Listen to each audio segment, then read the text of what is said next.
Baik, Assalamualaikum warahmatullahi wabarakatuh. Perkenalkan saya Adlan Diansyah. Saya Melia Nafisa Fitri. Saya Ayana Ismanda. Saya Aditya Rizky Pratama. Pada kali ini kita akan membahas terkait dengan teori konflik. Di mana teori konflik ini merupakan paradigma kriminologi yang memandang kejahatan sebagai produk langsung dari ketimpangan struktur sosial, ekonomi, dan politik. Perspektif ini menolak asumsi tradisional bahwa hukum adalah kesepakatan moral bersama. Sebaliknya, masyarakat dipandang sebagai arena perebutan kekuasaan abadi antara kelompok dominan dan kelompok marginal dalam dinamika ini.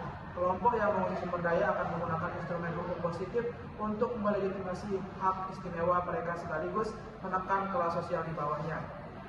Perkembangan teori konflik digagas oleh Karl Marx dan juga Friedrich Engels pada akhir tahun 1840-an yang ditandai dengan terbitnya buku Manifesto Komunis pada tahun 1848. Konsep dialektika materialisme dalam Manifesto Komunis yang memotret pertentangan kelas antara kaum borjuis dan proletar menjadi fondasi utama bagi perkembangan sosiologi hukum radikal pada masa berikutnya.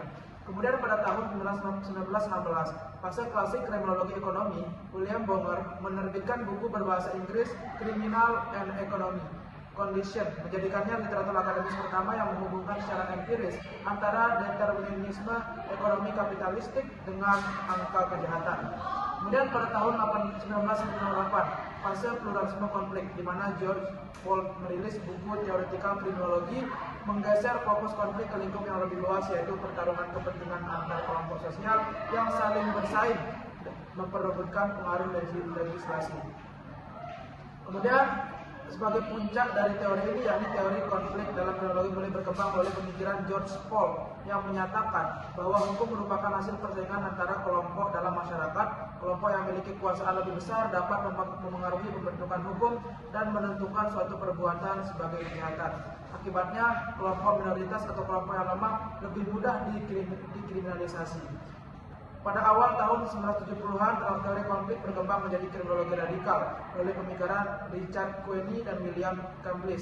Mereka berpendapat bahwa hukum pidana dan sistem peradilan pidana cenderung melindungi kepentingan kelompok yang berkuasa sehingga tidak sepenuhnya bersifat netral. Kejahatan dipandang sebagai akibat dari ketidakadilan sosial, ekonomi, dan politik. Perkembangan ini mencapai puncaknya pada tahun 1973 dengan terbitnya buku The New Criminology karya Ian Taylor, Paul Walton, dan Job Young yang menjadi dasar lahirnya kriminologi kritis, menekankan bahwa kejahatan harus dipahami secara menyeluruh dengan memperhatikan hubungan antara pelaku, korban, struktur sosial, kekuasaan, proses pembentukan hukum, dan reaksi masyarakat terhadap kejahatan. Baik, berikutnya saya akan menjelaskan tentang tokoh-tokoh dan analisis pemikiran teori konflik. Yang pertama ada William Adrian Bonger. Bonger menetapkan dialektika Karl Marx ke dalam fenomena kriminalitas dengan argumen dasar bahwa struktur ekonomi menentukan superstruktur termasuk hukum dan tingkat kejahatan. Dalam sistem prakapitalis, manusia hidup dalam tatanan sosial yang mengedepankan altruisme atau kepedulian terhadap sesama karena produksi dilakukan untuk kebutuhan bersama. Namun, revolusi industri dan lahirnya kapitalisme mengubah orientasi produksi menjadi pencarian laba yang kompetitif. Jadi intinya Bonger ini menjelaskan bahwa sistem ekonomi kapitalis membuat orang egois dan hukum hanya melindungi harta yang kaya saja. Bonger menyimpulkan bahwa penegakan hukum dalam masyarakat kapitalis hanyalah kedok pertahanan kelas. Penguasa mendefinisikan kejahatan sedemikian rupa sehingga tindakan-tindakan destruktif kaum miskin dihukum berat, sedangkan tindakan kaum kaya dianggap sebagai legalitas bisnis. Yang kedua ada George Brian Ford.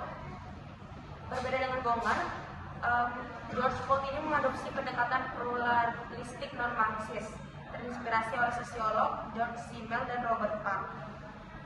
Berpendapat bahwa masyarakat adalah sebuah jaringan dinamis dan terdiri dari berbagai kelompok kepentingan. Jadi Ford ini menganggap bahwa hukum adalah aturan buatan kelompok yang menang politik, sedangkan yang kalah itu dia dicap kriminal. Yang ketiga ada teori Austin Turk.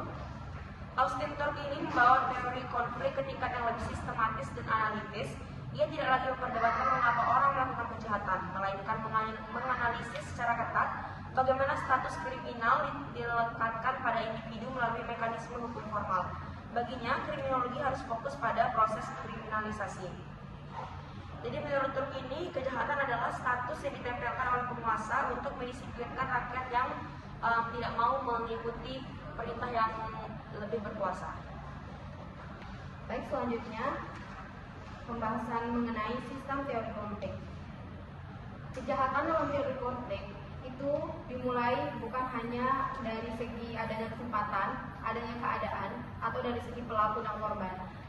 Sistem teori konflik ini melihat kejahatan dari segi yang sangat struktural dan sistematis yang terlembagakan. Kejahatan akan dimulai dari teori konflik ini ketika ada kelompok dominan yang melakukan relasi kuasanya untuk menindas kelompok yang tidak dominan atau yang dikuasai. Sehingga dalam konsep teori konflik ini terbagi tahapannya menjadi 4, di mana ada namanya tahap legislasi selektif, di mana para elit politik akan membuat aturan yang seolah-olah untuk kepentingan rakyat, tetapi sebenarnya itu tujuannya adalah untuk melindungi dan mengamankan dirinya dan juga hartanya.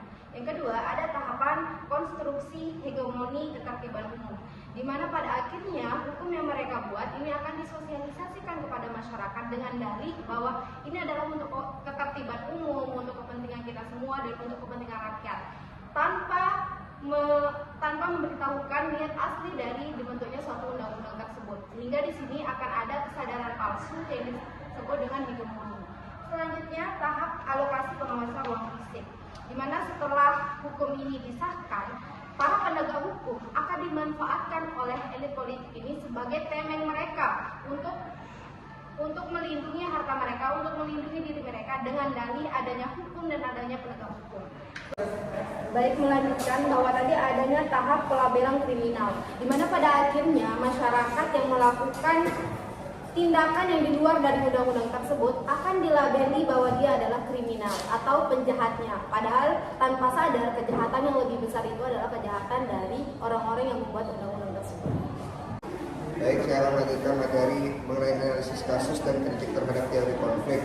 Yang pertama, contoh kasusnya yaitu penyimpanan hukum kelas bawah, yang dimana contoh kasusnya itu ada kasus Nenek Minah di Banyumas pada tahun 2009.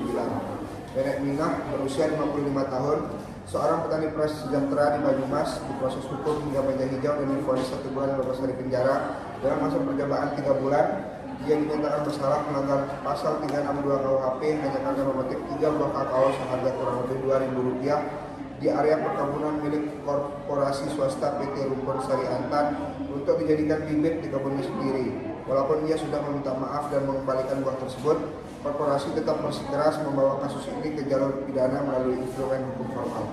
Yang kedua yaitu kasus hukum kelas atas, yang dimana contoh kasusnya yaitu ada kasus penyerobotan lahan oleh grup Duta Palma di Riau. Kasus mega korupsi penyerobotan lahan negara seluas 37.095 hektar di Kabupaten Indragiri Hulu, Riau yang dilakukan oleh Korporasi Kelapa Sawit Grup Duta Palma sepanjang tahun 2003 sampai dengan 2022. Kejahatan korporasi berskala masif ini menimbulkan kerugian finansial dan perekonomian negara yang fantastis, mencapai 104,1 triliun berdasarkan hitungan resmi Badan Pengawasan Keuangan dan Pembangunan. Meski dampaknya memiskinkan masyarakat adat sekitar akibat kehilangan ruang hidup, proses pendidikannya memakan waktu hingga puluhan tahun dan korporasinya sempat menikmati keuntungan luar biasa tanpa hambatan hukum operasional yang berarti selama 2 dekade.